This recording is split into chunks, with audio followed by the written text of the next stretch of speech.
Today, let's talk about how to lay out a small one-car garage workshop. Hola, woodworkers. Paul Carlson here, small workshop guy. Now, my workshop is really one car wide and one car long, basically about 10 foot by 20 foot. Really, it's a little bit under that, so I'm under 200 square feet. You're looking from a view as if you had just entered the large garage door. That on this right half, I have a very long island. In fact, it's 12 foot 7 inches, made up of the table saw, a bridge between the table saw and kind of an assembly utility, all things type of a table. Very sturdy table, by the way. And then finally, my Samurai Carpenter workbench, which is just being finished up. So that's one long island. I can walk down the middle of the garage and around this island all the way back here to the dust collection system. So I've got a lot of reach. And then the left half, looking from coming in the garage door, is where all of the power tools are stationed. So they are moved in and out of kind of the open aisle as they're needed for different things. All of those items on that left-hand side are all on casters, and most of them are built over storage cabinets for being able to put things away. On this right-hand wall, as you're looking in, I have my clamps hanging up on various things. I also use the ceiling. I've put some half-inch pipe across the ceiling in various places to hang tripods and lights. That turns out to be a very effective way to hang up my Bessie panel clamps. If I have any jigs that aren't used very often, they go up above. Let's talk about this wall on the right-hand side of the garage behind my long work area. I've got the dust collection system, and it's on a big garbage can, 32-gallon garbage can with the Rockler dust collector on it, and so that's hooked up to my table saw. And I kind of don't move that around. That's an underpowered dust collection system anyway. Then I've got my clamps, as I discussed. This is my tool wall. I'm very happy with it.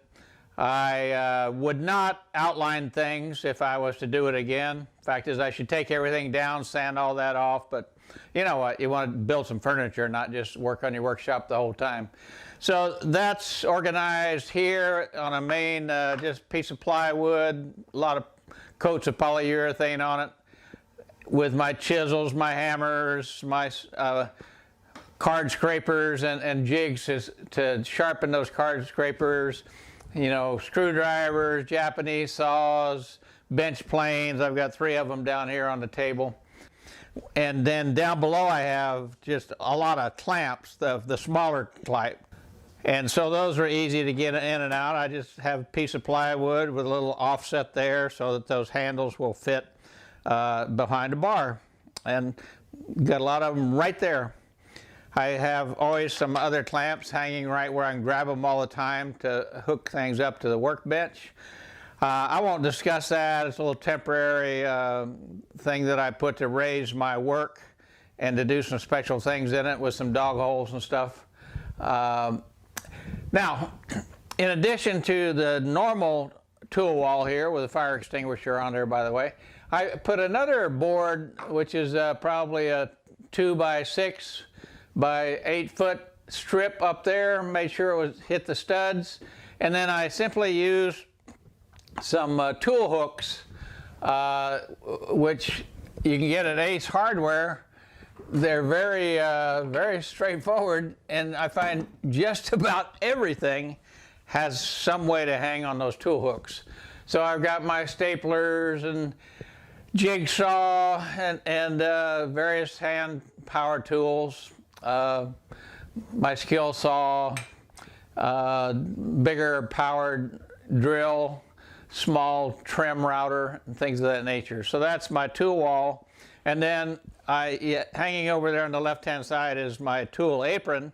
So that's got about maybe 20, 25 things in it at any time to make my work efficient. All right, and then again my big bench, which I'm finishing up. That's the right-hand wall.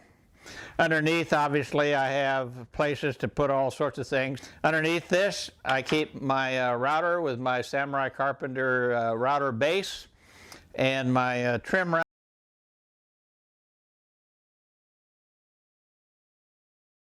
About the first two of the 5 principles of organizing a small one-car garage workshop.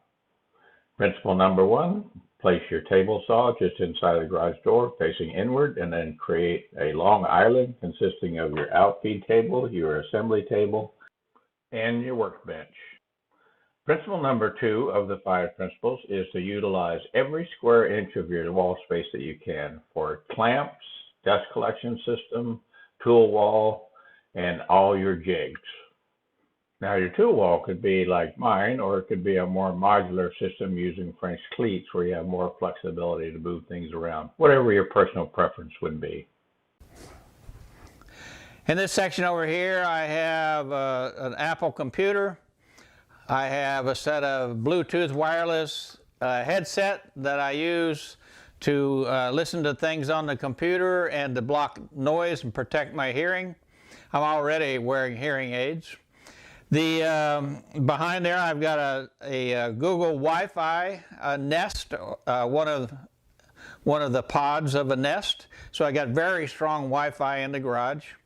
And that gives me the ability to have a little device behind there put out by Amazon, and that's called Alexa. Alexa, what is 7 divided by 8? 7 divided by 8 is 0.875.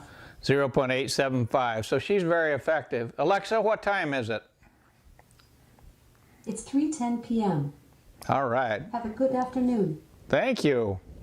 So she's very helpful for playing music, which again I listen to through my Bluetooth, and a lot of things. I have smaller little tools here and battery chargers for a lot of the cameras and stuff, and some battery chargers for the handheld power tools. And then cabinets with some paint supplies and glue and other things in them. So I also, just a little tip, like to have a lot of rubber bands around some handles there because I grab them for everything. So that's that section. This is just a family pantry with food in it and bird seed and things of those natures. I find it very good to have a little step ladder to reach things that, jigs and stuff that I can't reach normally. All right, to the left of the pantry I have some ladders, more ladders than you would think I need, but I don't want to get rid of anything. I have some storage down there that I don't get to very often. That's kind of out of the way, but I can move my things very, very easily to get to those when I need them. So I have my belt sander, my grinder, my bandsaw. Below the bandsaw I use the shelf to store my sharpening station. Below that I have a couple of bags, my random orbit sander and my other panel sander.